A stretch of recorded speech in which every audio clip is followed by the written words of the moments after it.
ನೀವು ಒಂದು food business ಮಾಡಬೇಕು ಅಂತ ಯೋಚನೆ ಮಾಡ್ತಾ ಇದ್ದೀರಾ. ಬಟ್ ನಿಮ್ಗೆ ಹೆವಿ ಇನ್ವೆಸ್ಟ್ಮೆಂಟ್ ಮಾಡಕ್ಕೆ ದುಡ್ಡಿಲ್ಲ. ರೆಸ್ಟೋರೆಂಟ್‌ಗಿರ್ಲಿ, ಹೋಟೆಲ್‌ಗಿರ್ಲಿ, ಇಲ್ಲ ಕ್ಯಾಫೆಗಿರ್ಲಿ.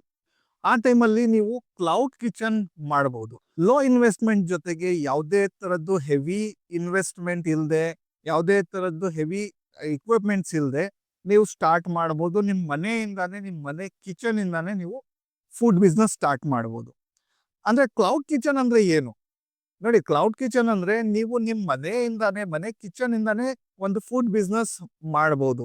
ಸ್ವಿಗ್ಗಿ, ಝೊಮ್ಯಾಟೊ ಜೊತೆ ಟೈ ಅಪ್ ಮಾಡ್ಕೊಂಡು ನೀವು ರಿಜಿಸ್ಟ್ರೇಷನ್ ಮಾಡ್ಕೊಂಡು ನಿಮ್ ಬಿಸ್ನೆಸ್ ನೀವು ಮಾಡಬಹುದು. ನಿಮ್ ಫುಡ್ ಏನ್ ಅಡಿಗೆ ಮಾಡ್ತೀರಾ ನೀವು ಅದು ಸೇಲ್ ಮಾಡಬಹುದು ಸ್ವಿಗ್ಗಿ, ಝೊಮ್ಯಾಟೊ. ಇದ್ರೊಂದು ಬೆನಿಫಿಟ್ಸ್ ಏನಂದ್ರೆ ನಿಮ್ಗೆ ಯಾವುದೇ ತರದ್ದು ರೆಸ್ಟೋರೆಂಟ್ ತಗೊಬೇಕು ರೆಂಟ್ಗೆ, ಅದ್ರ ಮೇಲೆ ಹೆವಿ ಇಕ್ವಿಪ್ಮೆಂಟ್ಸ್ ತಗೊಬೇಕು, ಕಿಚನ್ ಸೆಟಪ್ ಮಾಡ್ಬೇಕು, ಅದೆಲ್ಲ ಏನು ಬೇಕಾಗಿರಲ್ಲ.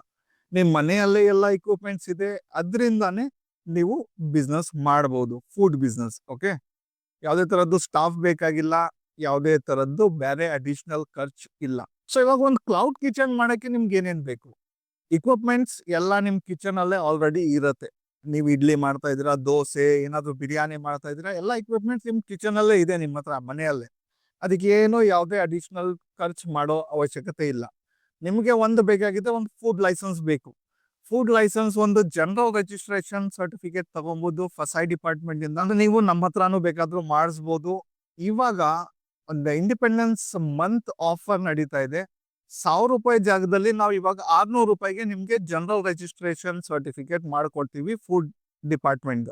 ಓಕೆ. ಅದರಿಂದ ನೀವು ಸ್ವಿಗ್ಗಿ, ಝೊಮ್ಯಾಟೊ ಅಲ್ಲಿ ರಿಜಿಸ್ಟ್ರೇಷನ್ ಮಾಡ್ಕೊಂಡು ನಿಮ್ದು ಫುಡ್ ಬಿಸ್ನೆಸ್ ಮನೆಯಿಂದಾನೇ ಸ್ಟಾರ್ಟ್ ಮಾಡ್ಬೋದು.